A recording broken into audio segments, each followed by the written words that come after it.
समस्त साथियों को, भारतवर्ष के समस्त होमगार्ड जवानों को, नगर सैनिक जवानों को, होमगार्ड जवानों को, महिला जवानों को, जन जन को हाथ जोड़कर नमस्कार।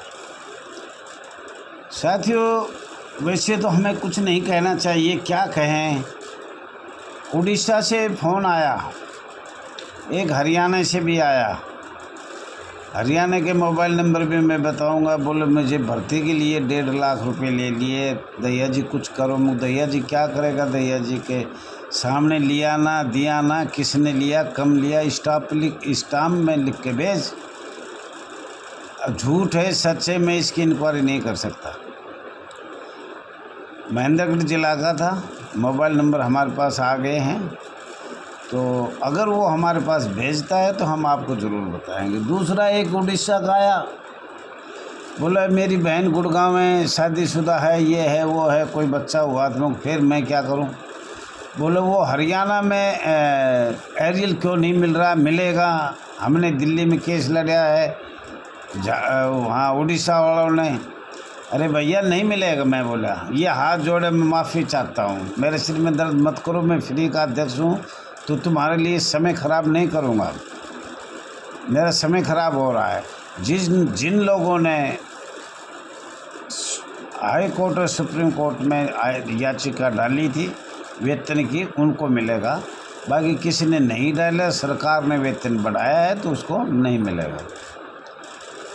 तो साथियों, इस तरह की पता ना क्या छोटी छोटी और भी कई बात है जो बेमतलब की बात है, उनको करता है। आज तक हमने कल कोई क्या चल रहे तुम्हारे ये आजकल क्या चलता है, वो मैं नाम भूल जाता हूँ, टेलीग्राम पे मेरे से पूछते हैं दैया जी ये बताओ आप बिहार में आपने किसको नाम है कौन जोड़ रखा है और आपके पास कितने स्टेट हैं। बोले भैया भारत सरकार से हाथ जोड़ के कहता हूँ मैं तो मिल लिया था, किसी ने दबाव बनाया था ना, मैं तंग से तंग आ चुका हूँ। तू क्या मेरे ऊपर अफसर लग रहा है, पहले तो ये बता। बोलो नहीं मैं जानकारी ले भाई, सरकार से ले लिखित में सूचना ले ले। भाई साथियों, ऐसे ऐसे दिमाग ख़राब कर रहे हैं, कम से कम भी 5-7 और है। और किसी का मोबाइल नंबर मैं लिख लेता हूँ, किसका लिखता भी नहीं हूँ। पर बिल्कुल साथियों, मैं कहता हूँ बात करो, और करनी भी चाहिए। संक्षेप पर बात करनी चाहिए। पूरे भारत में एक नियम बनाने की करनी चाहिए। 60 साल का समय ड्यूटी की सेवा लेने का अधिकार है पूरे भारत में। बॉम्बे एक्ट 1947 पर चर्चा करो, वेतनिक होमगार्ड पे चर्चा करो, वेतन की चर्चा करो, शहीद पे ना वास्तव सुविधा नहीं मिले तो उस पर चर्चा करो। एक जनमानस या मानवता की इंसानियत पे चर्चा करो, हमें ये सुविधा नहीं मिल रही, किस कारण से नहीं मिल रही, समस्या शब्द किस कारण से है। मतलब ऐसी कोई आज तक बात नहीं करे, हमने उसमें जुड़ा तो उसमें तो वही बात मेरी इंक्वायरी कर रहे हैं। साथियों, मैं हाथ जोड़ता हूँ, मैं इस चैनल के माध्यम से इंक्वायरी जो मेरा करना हो तो सरकार से करो। मेरे साथ फ़ोन करके अच्छी कोई 2 मिनट के लिए समय है मेरे पास, और इतना समय भी नहीं है। अगर किसी को है तो मैंने पहले बोल रहा था, आज फिर बोल रहा हूँ, हाथ जोड़ के कह रहा हूँ मैं, खुशी खुशी। अब दिल्ली आ जाओ, यहाँ मीटिंग कर लो, अब अपना खर्चा ले आना, मैं तो आप कर लूँगा। मुझे पता है तुम्हारे पास है, जितना मुझे पता है वो आएगा नहीं। और दिल्ली आकर जो भी कागज़ देखना हो वो देख सकते हो, लेकिन रजिस्ट्रेशन के नहीं दूंगा मैं। सिर्फ जो कार्रवाई मैंने किया है, कर रहा हूँ, वो चैनल पे भी डाल रहा हूँ और आपको भी पता है। और नहीं करो तो मत करो, मुझे कोई ऐसी वो भी नहीं है। भाई 74-75 हो गए, मरने वाले हैं, हम तो संघर्ष करते रहेंगे। बहुत से लोगों की आवाज़ सुनता हूँ मैं, इतने लोग फ़ोन करते हैं, मैं काट देता हूँ। आप कब बने थे, क्यों बने थे, क्या कारण था, क्यों नहीं छोड़ रहे, आपको छोड़ देना चाहिए। भाई तुम कौन लग रहे हो छोड़ने वाला, मेरी शिकायत कर दो। बहुत से लोग कह रहे हैं मुझको शिकायत कर दो। भाई ये हाथ जोड़े, मेरे फ़ोन पे मुझे तंग क्यों करते हो। तो साथियों, ऐसे लोग हैं, लेकिन ये आपका अपना channel, RS Dahiya x home guard इसको आगे बढ़ाना चाह रहा था 1945-46 से कम मैं 53 तक तो बताना चाह रहा था कि इस तरीके से सोमसेवक शब्द समाप्त होगा। साथियों, ये आपका अपना channel RS Dahiya x home guard में स्वागत है। ज़्यादा से ज़्यादा शेयर करें, लाइक करें, सब्सक्राइब करें, कमेंट करें। और जब मैं जो बोल रहा हूँ उनको कम से कम भी 2-3 बार पढ़े तो आपको समझ में आएगा हम सोमसेवक क्यों है और क्या कारण है। और अब भी मैं चाहता रहा था भारत के संविधान की कुछ बात करने पर और बात बहुत ज़्यादा हो जाती है। और कृपया मैं हाथ जोड़ता हूँ अपने बहन भाइयों से, अब फ़ोन पे तसल्ली से बात कर लो। ये जिरेबाजी, मेरी इंक्वायरी करना, पूछना, ये गलत है। पूछना है तो कोई वैसे पूछ लो। और ज़्यादा से ज़्यादा साहब, मैंने कई बार आपके आगे हाथ जोड़ा है, एकता का परिचय दो, कोर्ट माननीय न्यायालय से दो, माननीय मंत्रियों से दो, माननीय रोड से दो। उसमें अच्छे से अच्छे माननीय मंत्रियों को बुलाओ, MLA विधायक को बुलाओ और किसी को भी बुलाओ, किसी अधिकारी को, रिटायर को बुलाओ तो बड़ी खुशी की बात है। और सबको तक शुद्ध बोलो। मैंने देखा है बोलने में भी गलती होती है, मुझसे होते, मैं तो माफ़ी चाहता हूँ। मेरे को तो दिमाग ख़राब करते हैं जब बोल जाता हूँ, BP हाई है। लेकिन जवान लड़के समझदार हैं वो तो ठीक बोले।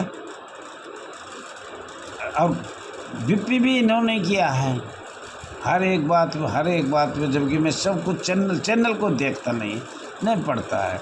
तो साथियों, ये बहुत सी शिकायत हमारे पास आई है और WhatsApp पे भी चल रही है। और हमने भारत सरकार और राज्य सरकार को बार बार दर्शाया गया है। माननीय अपने होमगार्ड विभाग के अधिकारियों को भी बार बार हाथ जोड़ के भी बताया है, सेवा मुक्त होमगार्ड जवान, नगर सैनिक जवान, महिला जवानों को किया जाता है। किस कारण? रिश्वत लेने के कारण। साथियों, अगर कोई जवान RTI लेता है उसको नौकरी से सेवा मुक्त कर दिया जाता है। शिकायत करने पर जवान को सस्पेंड कर दिया जाता है, मतलब सेवा मुक्त कर दिया जाता है। अगर किसी ने हमारी शिकायत करी, होमगार्ड के विभाग के अधिकारियों को और माननीय पुलिस अधिकारियों की ये शर्त है, अगर आपको कोई भी बोले उसको निकाल दो। होमगार्ड जवान अपनी आवाज़, मानवाधिकार हो चाहे मौलिक अधिकार हो चाहे भारतीय संविधान की बात करो, अगर उन्हें एक अक्षर भी बोल दिया तो होमगार्ड के वरिष्ठ अधिकारी, जिला कमांडेंट और कमांडेंट उस जवान को, महिला जवान हो चाहे होमगार्ड जवान हो, उसको बगैर सेवा मुक्त, इनको पता है ये गरीब आदमी है, इनको नौकरी से निकाल दो, उनकी तबीयत ठीक हो जाएगी। फिर तुम अपनी मर्जी से कुछ भी लिखवाओ, कुछ कितनी भी रिश्वत करो, और कोई लिखवा के इनको जब बहाल करो जब हमारे घुटने में आ जाए ये जवान, और जब इनको वापस लो ना, इतने मजदूर, इतना दुख गाथा। मैं कहता हूँ पता न तुम जिंदे कैसे हो, तुम्हारा खून उबल नहीं रहा। अब तुम्हारे से ये कमांडेंट एक आए के 2 पैसे का, जो नीचे से भ्रष्टाचार करके ऊपर तक जा रहा है, किसको नहीं पता।